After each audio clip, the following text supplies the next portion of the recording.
presentation, and I'm going to ask if you would like to turn your videos on. That would be helpful because then I could see you and we could be able to interact, and you can feel free to ask me questions when it's appropriate. What I want to share with you today is how to buy a home with little or no money down, and how you could do so without feeling as though if you overpaid, or being afraid of did I make the right decision, or feeling as though if it was the wrong thing to do. And so what you are going to learn through this presentation is not just about process to buy a home, but you're also going to learn about the process of how you can get a lower interest rate than traditionally, and you're going to learn about how you can also feel comfortable and confident in the decision that you make. So a lot of times when I meet with a buyer, and this may be you, I find that they're scared, they're nervous, they're anxious sometimes to get going, and sometimes they are, they're worried about a transition. Maybe you just got a new job, or maybe you get married, or maybe you're having a baby, or planning to do so, or maybe on the other side of that, maybe you're going through a divorce, unfortunately, or maybe fortunately, I don't know. But either way, so there's a lot of different things that could cause you to want to buy a home. Okay, I know that sometimes you may be thinking about the potential gain and the potential of what is this going to do for me in my future. And I also know that you may be a little bit tense about money, particularly in these times, particularly when the interest rates have increased as they have. And it is true that interest rates have increased the most dramatically of all time. Yet that doesn't mean that it's not a good time to buy. And what I mean by that is that what's happened in the marketplace is simply that there's less homes that are being sold right now, and there's less buyers. There's less competition from, if this was a year ago, 2 years ago, 5 years ago, the dynamics of purchasing were pretty much the same in regards to one seller to one buyer. If there was 10 sellers a year ago and 10 buyers, today there's 5 sellers and 5 buyers. So in that regard, there hasn't been a lot that has changed. The interest rates have increased, but they're certainly not at the highest ever. In fact, they're better than average over the last 40 years. And if they do go down, so here's what's going to happen in the future. Interest rates are either going to continue to rise, they're going to stay the same, or they're going to decrease. Make sense? Well, let's think about this. If interest rates continue to rise, would it make sense to buy before the interest rates rise? Yeah.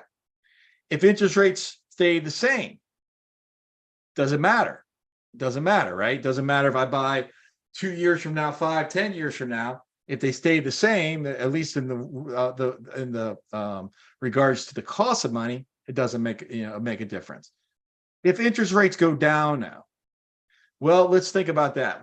Do you believe that interest rates will go back to 2 or 3% as they were 36 months ago? Yeah, it's unlikely. So what's the lowest that you think that they would come back down to? What I hear from the economists, and I don't know if this is true or not, but this is just what I hear, is that the stabilization will come around 5%.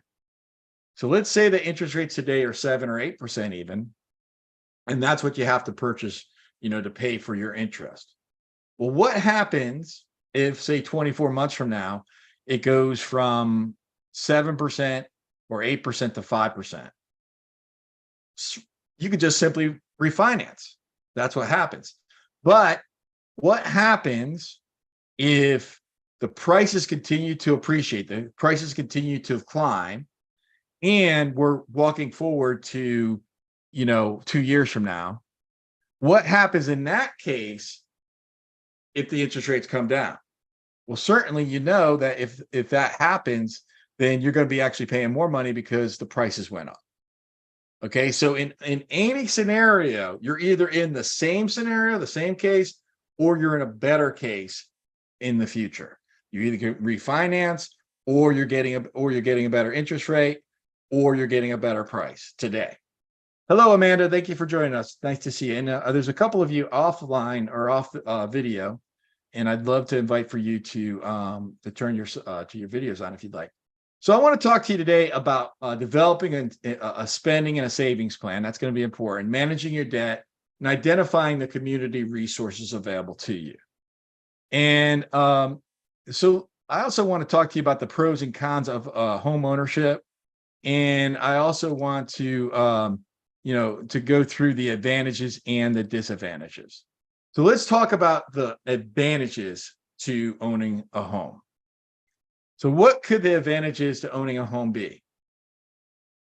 Well, you know that you can take pride in your ownership. You know that you can have benefits in your tax. You can know that you're making a sound and safe investment because real estate through time is always appreciated. And you know that you can predict your future payments because, particularly if you get an amortized loan that is a fixed cost loan, that you're going to know that next month, next year, 10 years from now, your principal interest payment will remain the same. Now, your taxes and insurance may increase, but those will be small increases in the most likely scenario. But your principal and your interest, if we get you a fixed loan, it's going to stay the same. So what that means is $1,000 in a principal interest payment today, fast forward 10 years from now, that same $1,000 is going to be much, much higher because of inflation. Think about it from this perspective. 10 years ago, when you went to the store and you got your groceries, how much were you paying versus how much are you paying today? Today, you can't go in for milk and cookies without dropping $100, right? Like every single time I go in just for something, just for like one thing, I'm like $100 poor. Okay, and so I know that you're probably having that same experience. But that's not the case of where it was 10 years ago. So the inflation will cause that fixed cost to be able to make it so that your payments are actually lower, say 10 years from now, because when you're paying $1,000 today, $1,000 10 years from now, $1,000 20 years from now, it's going to be a good thing. So what other pros do you have to buy a home? What other advantages do you have to buy a home? Well, you certainly have the ability to be able to create and generate wealth. Because if you look at wealthy people in the United States, the people that generate wealth, there's a common denominator with all of them, and that is they own real estate. Some of them also own businesses, yet you can not find a billionaire.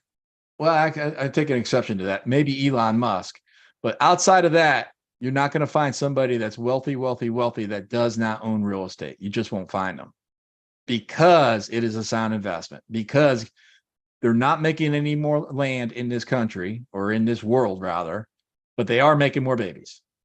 Okay. And as long as there's more babies than land, through time, the prices of real estate will continue to increase.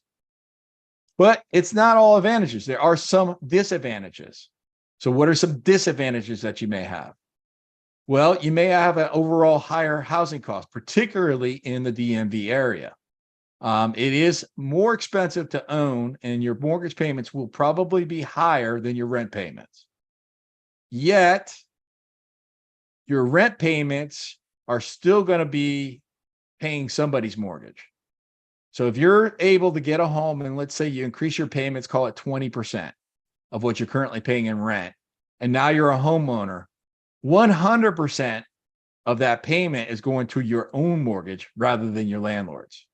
Because right now, when you stroke a check for that rent, you're paying somebody's mortgage. So you have to make the choice. Am I going to pay my mortgage or will I pay my landlord's mortgage? Other disadvantages that you may encounter: the decreased mobility, meaning that if you're renting and you want to go and pick up and go to a new place, just finish the lease up and move, no sweat. But if you own the home and you want to pick up and move, well, you can either let it go vacant, you can rent it, or you could sell it. I don't recommend letting it go vacant. Okay. So those are the three options that you have. So it does decrease your ability to allow for you to be mobile. And you could potentially, foreclosure is something that's always a possibility. If for some reason something happens with your income, with your job, with your circumstances, with your health, We want to make sure that you're able to continue making those payments so that you don't potentially face foreclosure. Oh, by the way, if you do buy a home, or when you buy a home, and if you situate yourself so that you're not able to continue making the payments, what I recommend that you do is make sure that you receive that phone call from the bank, because the bank does not want to foreclose on you. The bank instead wants to, they make their money by making a loan to you and then collecting the interest off that loan. If for some reason you come across financial troubles in the future, then make sure that you do receive that bank's phone call. But again, no matter what, you're going to have to either pay a mortgage or you're going to have to pay rent. And if you lose your job, in any case, there's going to be some challenges that you're going to have to navigate. All right, before we get started, Amanda, or you're the only one I see on a video. I know there's others here, or anybody who's off video. Do you have any questions or thoughts? What are your thoughts about what I've shared with you so far? You can take yourself off mute if you want. I'm just listening right now. All right. Feel free to ask any questions, and I'm going to ask you again in a while, just to check in on you, just to see, to make sure that I'm sharing with you useful information. All right, let's talk about getting a loan. Let's talk about the process to buy a home. Step number one is you have a conversation with a real estate agent like me, and then you go and you apply to get a loan. That happens before we even start looking at a home. When you go to apply for the loan, what you're going to do is the lender is only allowed to give you a loan based off of a couple criteria, two of them actually. One, can you repay this loan? Two, what is the value of the collateral of the loan? So in other words, they're giving you a loan, let's call this pen the home, and they're going to say, Amanda, I'm going to give you $1. And if you don't pay me my $1 back, I'm taking the pen back. Okay, so they're giving you based off of, is this home worth $1? Because if it's not worth $1, if this home is only worth 50 cents, then I'm not going to loan you $1. Makes sense, right? But if the home is worth $1 and you want $1 for the home, hey, I'll lend you the $1, because if you don't pay me, I get the $1 back through the property. So that's the first thing that they look at. The second thing they look at is, do you have the ability to repay me? So now how do they look at your ability to repay you? They look at your ability to repay you based off of two things. What's your debt to income ratio and what's your credit score? So your debt to income ratio is, if you make $1 and you have debt of 33 cents every single month, then that would mean your debt to income ratio is 33%. Different loans have different thresholds of what they're looking for in a debt to income ratio, right? But 33%, that's a pretty good mark to look for. So that's part one. Part two is what's your credit. So when you're looking at credit, it's in the high 600s, low 700s is really where we want you to be. But that doesn't mean that we can't do something if it's lower than that. I mean, it could go as low as the low 600s, you're fine. There are loan products, and if you're interested, we can have a conversation. I could talk to you and introduce you to some people that can help you with that. So if credit is a part of them qualifying you to get your loan, then you've got to understand that you've got to safeguard your personal data. You've got to be able to pay your bills on time, so that the three credit reporting agency, Experian, Equifax, and TransUnion, so that they are keeping good track of your credit, so that you can be able to get a loan. So when you're looking at your credit report, these are the different things that the lender is going to be looking at when they're looking at credit. So they're going to be looking at, are you paying your payments on time? How much do you owe to your creditors? How much of it is, how long have you had credit for? Is there a lot of new credit that you just opened up? And what's the different types of credit that you have? Meaning, do you have an auto loan and a credit card, a student debt payment, etc.? And these are some of the different things that impact the credit score. So when you're intending to improve your credit score, My recommendation to you would be to pay your bills on time, keep your credit card balances low, but don't pay it to zero. You're going to want to not apply for more credit. You're going to want to make sure you're never co-signing for somebody else. And you want to make sure that you are reviewing your credit report. In fact, you can review it one time a year for free. And there's some different websites that you could go on. Just Google how to get my free credit report. Make sure you're not paying anybody for that. So then we get your credit up, we get your debt down, and we talk to a lender. So what's the lender going to want to get from you? The lender's going to want to get from you different documents. They're going to want to take a look at your pay stubs for the last couple of paydays.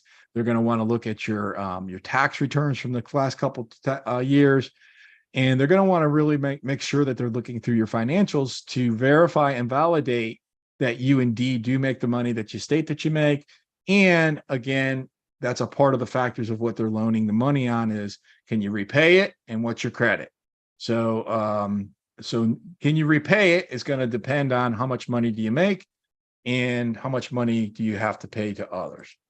So when you do that, you're going to get, hopefully get a approval rather than a pre-qualification. And the pre-approval requires for you to actually go through and fill out some of the documents and fill out and actually to provide the lender with some of your those qualifying things. These are the things that you need to go through the mortgage application. So when you have that pre-approval, now then that lets me as your agent be able to make certain that we can find the home for you in the price or at the price of what you want to pay. So there's a couple different people who are in the lending process. I want to explain that to you real quickly, just so you know who's who. There's a loan originator, there's a loan processor, and there's the underwriter. So the loan originator or the lender is who I'll introduce you to. That's the person who will help you find the best loan. I've got some lenders in the business that have the best rates, the best terms in the business. The loan processor is the one that's going to handle all the processing of the application. And then the underwriter is the one that's going to protect the bank to make sure that the bank is comfortable in making the loan. Now, I mentioned to you previously that one of the promises of this class was to tell you how to beat the market interest rates. Here's a way to beat the market interest rates. Did you know that we can go to the seller? And when we go to the seller, we can put an offer that would, let's say that they have a home for sale for $500,000. We could put a home offer above that list price, as long as it's going to appraise, and we'll make sure that that we don't put you at jeopardy of not potentially appraising. And we could increase the offer price to, let's say, call it $515,000.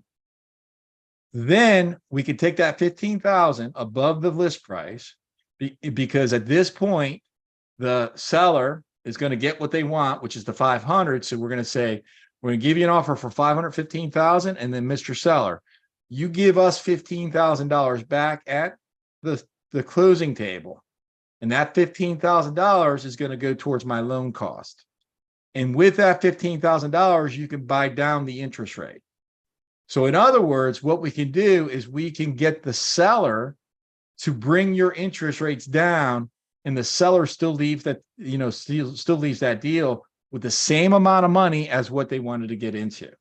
So that's a concept that very, very few agents know, and one of which we could definitely help you with.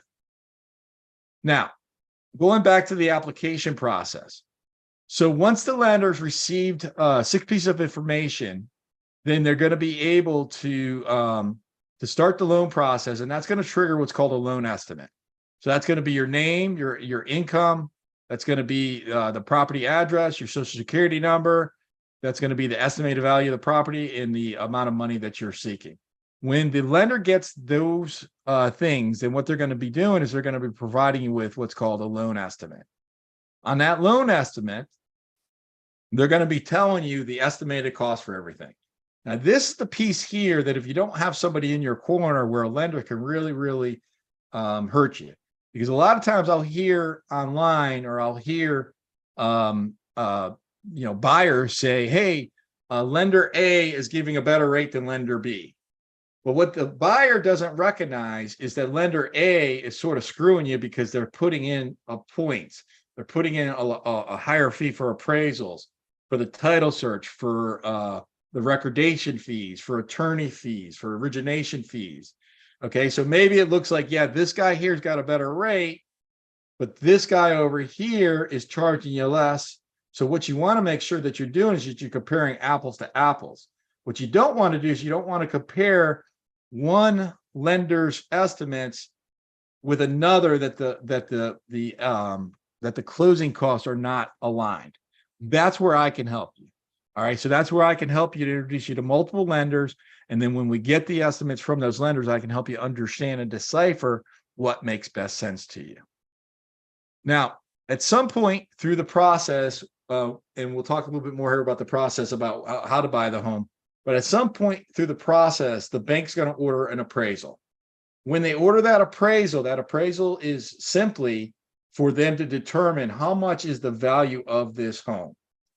All right, because remember, they're loaning the money. Just like what I said with the pen, if that pen's worth 50 cents, they're not going to loan you $1. So they want to make sure what's the value of this pen. They get that by ordering an appraisal. So what's the value of this house or home? They get that through ordering the appraisal. So that's why we have to make sure that we're going to protect you so you're not overpaying, because the appraisal in of itself will make certain that you're not overpaying. So we're going to go ahead and we're going to lock in an interest rate. We may get the seller to pay some discount points. If the seller, if we're able to do that, then that's going to just ultimately lower your loan, or it could ultimately lower your closing costs. How do you make up a mortgage payment? The mortgage payment is made up of principal, interest, taxes, and insurance. And what I'm going to recommend that you consider to do is to get a fixed interest rate. And if for some reason the interest rates in the next 18 to 36 months, if the interest rates go down, you can, of course, always refinance. You don't want to consider refinancing after 10 or so years, though, because when you refinance, you're losing, because in an amortized loan, at the beginning of the loan, you're paying mostly interest. At the end, and a little bit of principal. Principal is paying the loan down. Interest is what the money that the bank makes. At the end of the loan, you're paying mostly principal and a very, very little bit amount of interest. So because of that, there is sort of a threshold of time where you wouldn't want to necessarily refinance, but that calculation gets a little bit challenging to be able to figure that out. So if you're interested and you want to take a look at, if you're in a situation where you already own and you want to take a look if it makes sense to refinance, right now it wouldn't make sense to refinance.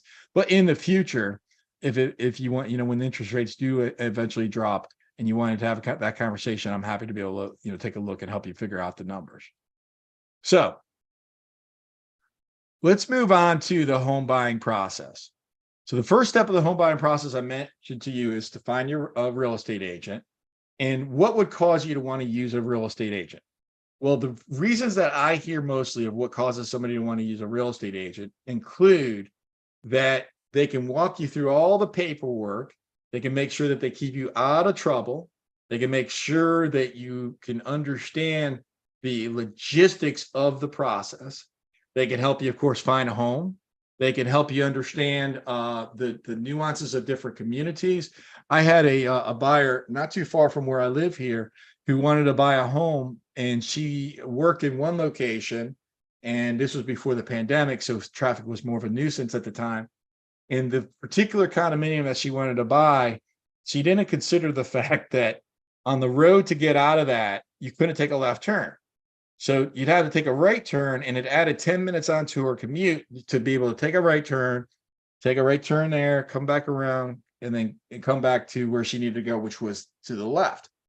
That small little thing of that 10-minute commute is something that I made sure that she was aware of, right? Now, does it make or break she did end up buying that home, actually. Does that make or break it? No, but I think that you should know the nuances like that. You should be aware of the things that an experienced agent should have the know-how to be able to explain to you. Other things that the agent's going to help you on your behalf. They're going to negotiate for you. They're going to be that connector. They're going to connect the appraiser and the lender and the title company and all the different people throughout the transaction. The real estate agent's job is to be able to walk them through that. How does the real estate agent get paid? We either get paid directly from the buyer or we get paid directly from the seller. Okay, so it just sort of depends. The most of the time I do get paid directly from the seller, and the few times that I don't, then that would be a cost to the buyer. But in most cases, the seller does pay the compensation. So we only get paid if we're successful, though. If we're not successful at getting to closing, I don't make a dime. If for any reason between the point of time that you hire me and we get the closing, if at any time you're not happy with my services, fire me. No sweat. No, there's going to be no recourse. There's going to be no termination fee, nothing like that. Unlike a lot of my competitors, I'm so passionate about how I help in real estate that I'm willing to approach this in a way that I'm committed to serving you. I'm committed to listening to you. I'm committed to helping you. And if for any reason whatsoever, we're not jiving together, I don't want to lock you into a long-term relationship that, neither of us really want to be in. So once you hire me, then the next thing that I'm going to do, or I'm going to do this before you hire me actually, is to go and actively ask you questions. And I'm going to ask you adept questions. I'm going to be in rapport with you. I'm going to ask you adept questions, and then I'm going to actively listen. And then as I actively listen, I'm going to really, truly pay attention to you because I want to know exactly what's important to you. I want to know exactly what's motivating you, because the more that you're willing to share with me, now, you don't have to share anything that you're uncomfortable sharing with me, but you can feel comfortable and confident that you could trust me in whatever it is that you do want to share. And the more that I know, then the better I can serve you.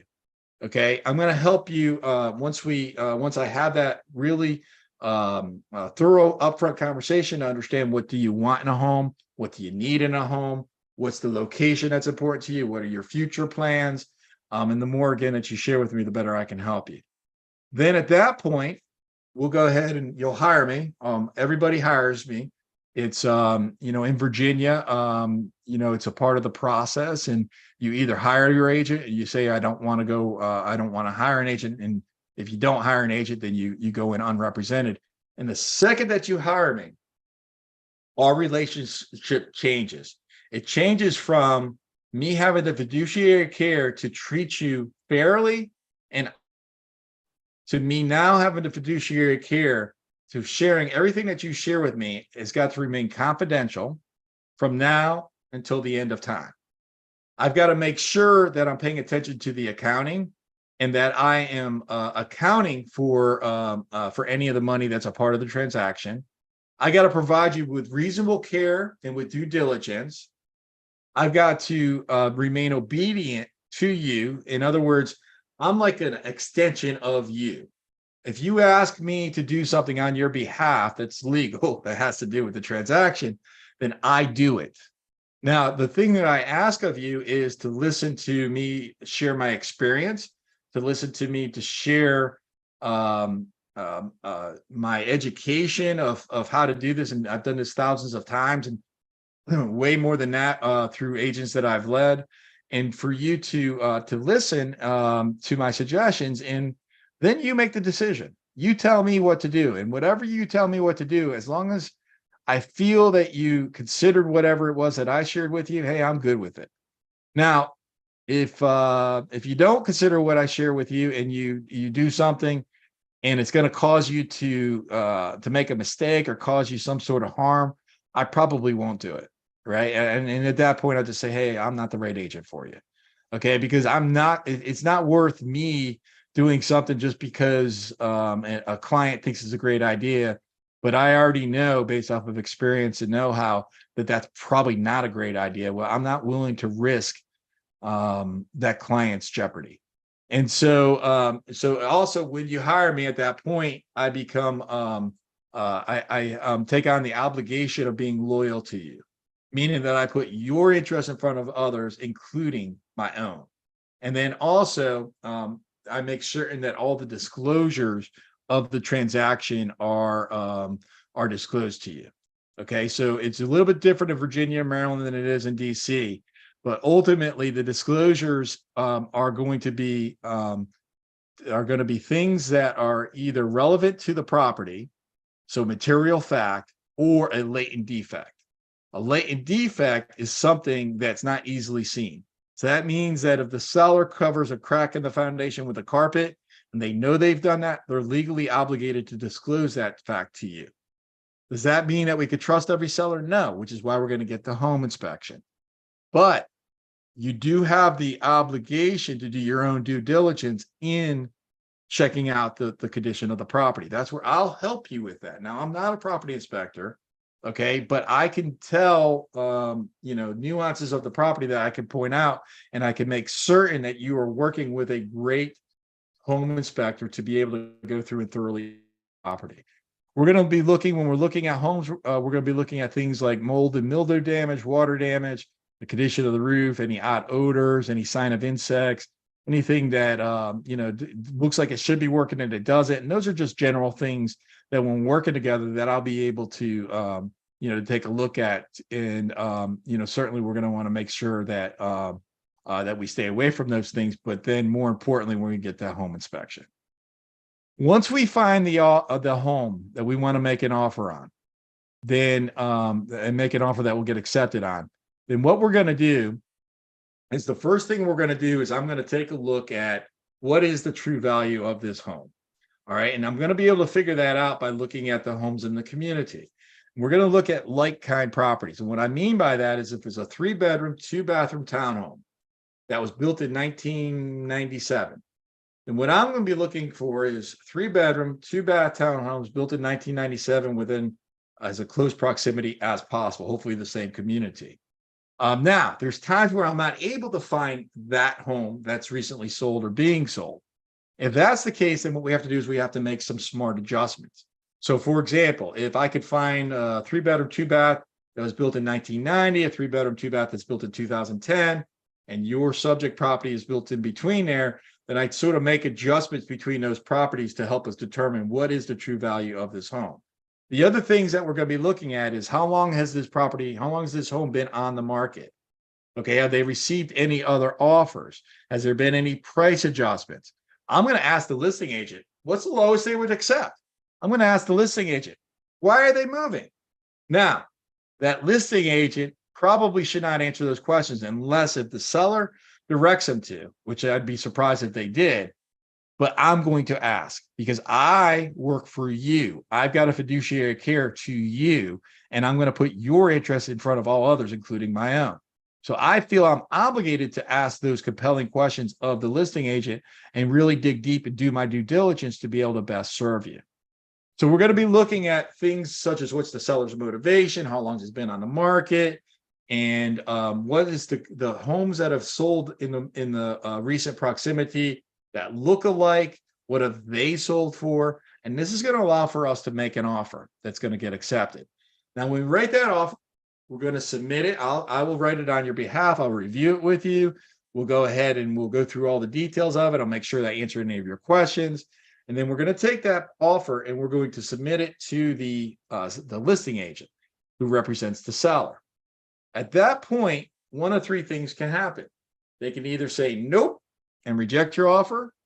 They can say nope and make a new offer. That's called a counter offer, or they can accept your offer.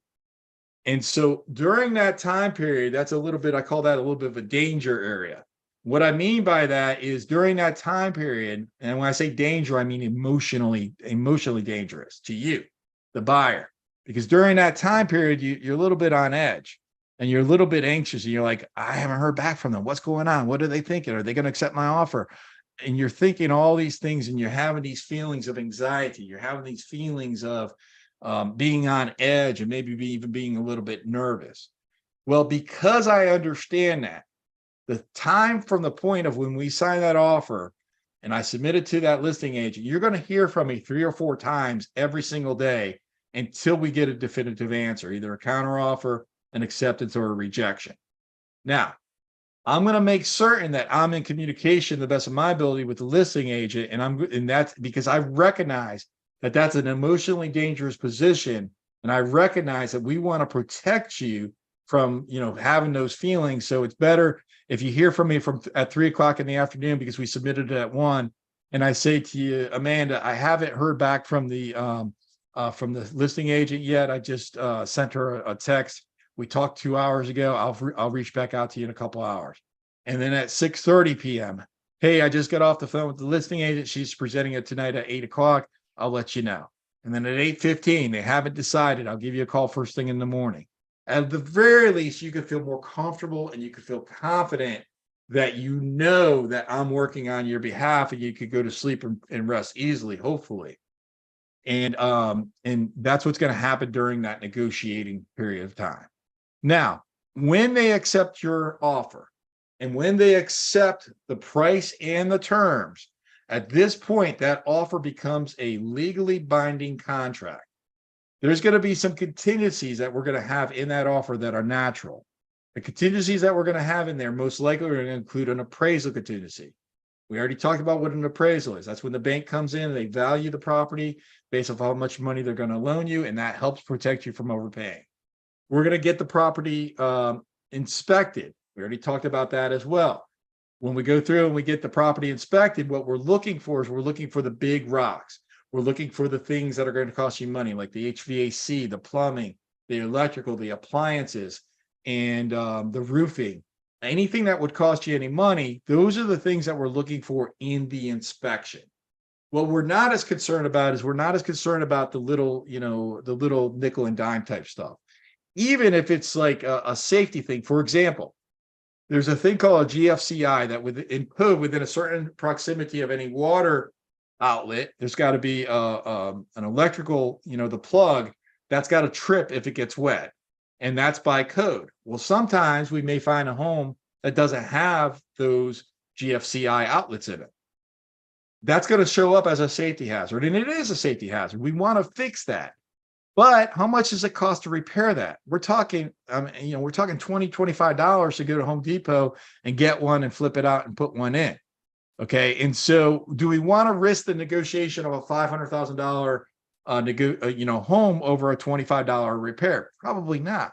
We want to get it fixed, but we don't necessarily want to risk the transaction falling apart.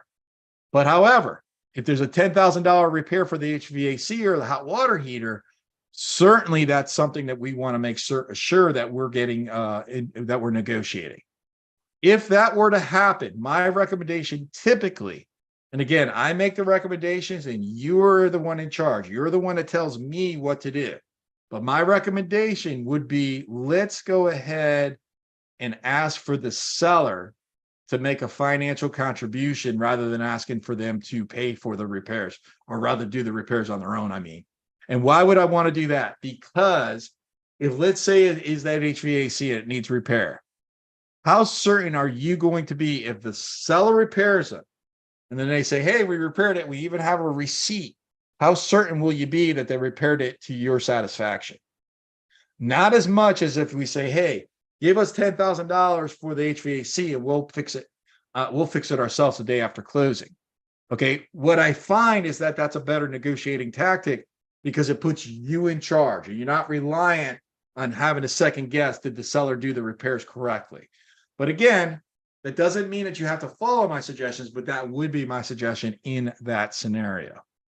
So we went ahead and we got the home under contract. We're going to do a home inspection. Let me share with you my friend Kyle, who did this video for me, and he's a professional home inspector, and I want him to talk to you a little bit more about what he looks for in the home inspection.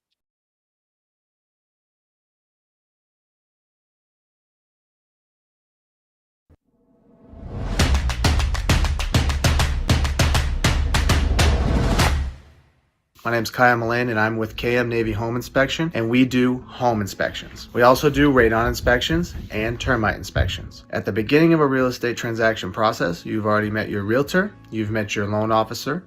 The third most important person is your home inspector. The home inspection happens within 3 to 7 days of that contract being signed. It is very, very important to get a home inspector into your home in that time period. If you don't do it, the contingency just just goes away, and you will never have a record of what that house looked like at that specific time period. Talk to your realtor and say, I need this home inspection. Let's go get it done within 2 to 3 days.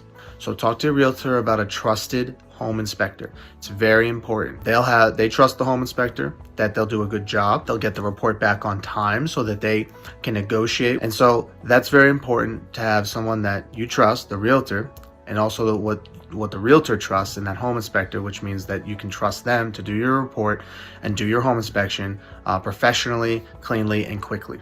During this home inspection process, at the beginning, the home inspector should take you somewhere into the home and explain to you what they're going to be looking for. What I do with my clients is I take them into the kitchen, I talk to them about what I'm going to do, what I'm really going to be looking at, and what I'm really going to be detailed about are 5 main things. Okay, the first one being your foundation, the second one being your roof, the third one being your electrical system, fourth being your plumbing system, and fifth being your HVAC system. So the home inspector should at least go over those 5 major items, and then obviously looking for paint and chips on the wall, things like that. They'll take pictures of it, and then they'll put that in the report later. During the inspection, the home inspector should take you around, tell you what's going on, tell you what he or she has been finding, and just kind of generally talk to you about how they are not feeling about the house, but what they're seeing in the house. Okay, it's not a feeling, it's just about facts, what the house is giving back to the home inspector. And then when the inspector is done, they should take the client somewhere, wherever, kitchen, living room, wherever's comfortable, sit down, talk with them about the house for 5 to 10 minutes. If there's any questions, that's the perfect time for the client to ask any questions. So at the end, when the home inspector, everybody leaves the house, the home inspector will go back to his office and start the report. The report usually takes about 1 day to 2 days to really generate a good report, and then get it back to your realtor so they can do some negotiations. That's kind of what a home inspection is. Congratulations if you're even thinking about buying a home, and double congratulations if you've already put a contract in place, and we'll see you at the next home inspection. Thanks. Bye. Okay, thank you, Kyle. That's my buddy Kyle there, Mullane, who does home inspections. And I say he's my buddy because all my vendors, all the people who I work with, I have deep relationships with, and I have deep relationships with them because that's a vital component, a vital thing that I think is important. Because when you buy a home, you only are going to buy one home maybe every 7 years. I do that every 7 days, okay, or even more than that. And because of that, these vendors, I become really close with them, but not so close that they are going to be able to get off without, they're going to get a pass, right? They know that my expectations are high.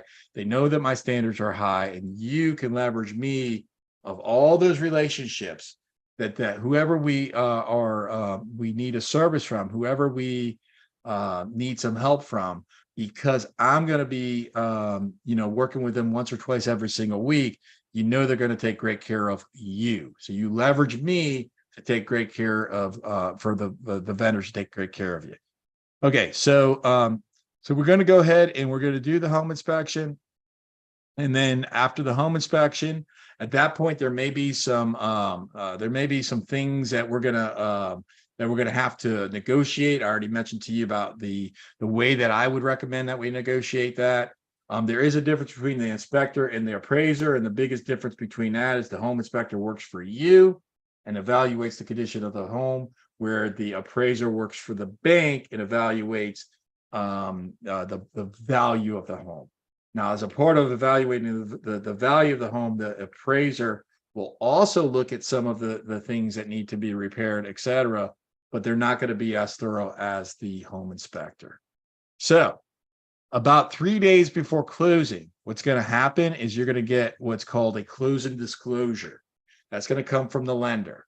If you recall, at the beginning of this presentation, I mentioned to you that the lender is going to give you a loan estimate. That loan estimate is going to have to align with the closing cost, the closing disclosure, within a hair fraction of what the estimate was up front to what the reality of the prices are at the end. So in other words, your closing costs, your points, all those, the appraisal, everything that that the lender said, here's what it's going to cost you, it's going to have to then actually be to those costs. All right. And so that happens 3 days before closing, the day before closing, or the day of closing. Yesterday, we've got a closing that's happening in 12 minutes from now.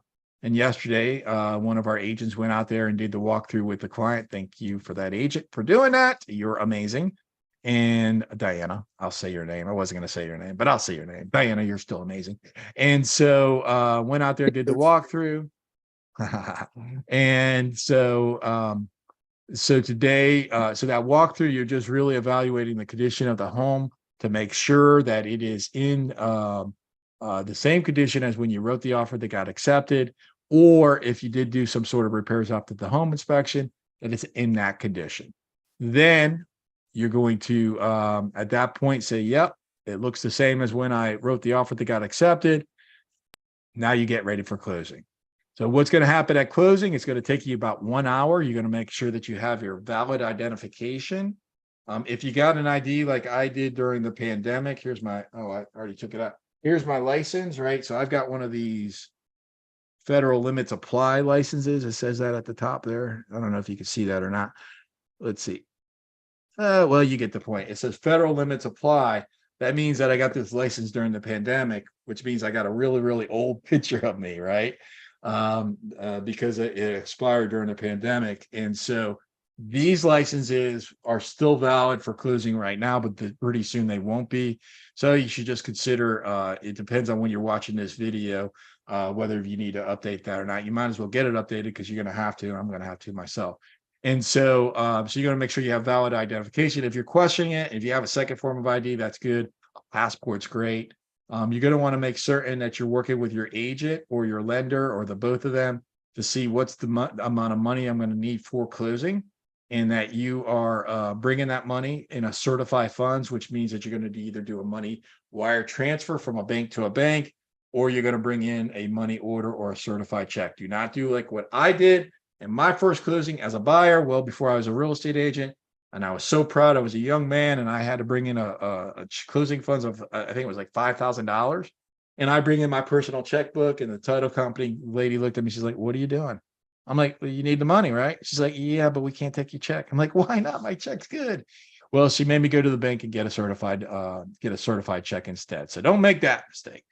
And then guess what? You're going to take about an hour to go through, sign the paperwork. It's going to be really thick paperwork. It's going to take you about an hour. If you're a reader, make sure that I know about that so I can let the title company know that we need to schedule more than an hour. That's no problem. We can accommodate whatever it is. We're here for you. So we're here to be able to help you in whatever way that we can. And we're going to go review through all those documents. We'll answer the questions. You'll know what you're signing. There's going to be a lot of loan documents. It's going to have a lot of legalese in there that you may not understand. If that's, if you want somebody to explain it to you, I'll get a title attorney to do so. I'm not an attorney. I can explain to you the process, but the legalese of it, I'm going to bring in an attorney, and I'll let the attorney explain it to you. So congratulations. Now you're a homeowner. So now what happens afterwards? You keep my name on file. If you need any resource whatsoever, if you need a chiropractor, an electrician, a plumber, I don't care who it is, whoever you need, I'm your guy, and I'm your connector, and I'll be able to help make that connection. I just literally connected the other day, I connected an architect with the son who used to own this house that I'm living in right now, because they're looking for an architect, right? That's the type of things that people ask for me to be a connector for. Literally anything that you need in the community whatsoever. The odds are I've got at least 5 people I can connect you with. So give me a call. I'm there for you. We do client appreciation events every single quarter. Our next client appreciation event is going to be in the wintertime, where we're going to give out Christmas trees in exchange for a toy for a tot. If you don't celebrate Christmas, we have holiday wreaths. And if you don't want any live greenery in your house, stop on by and get some hot chocolate. And, if you've got little ones, Santa Claus will be there. So it's going to be a great event. That will be after Thanksgiving coming up. That's an example of the type of community events that we do. We just recently did an end of summer pool swimming party. That's another example of some of the community events that we do. You become a part of my tribe, where I'm there for you for whatever the heck you need. And I would love to see you at the community events. And even if you're not a past client, come to the community events anyways. You can go to gvappreciateyou.com to check that out. That's www.gv, that stands for Greetings Virginia, gvappreciateyou.com. You can see the upcoming events that we have coming. Okay, I got a little bit of time for questions. If you have questions, I have answers. And if I don't have answers, then we'll find the answers for you. Who has a question?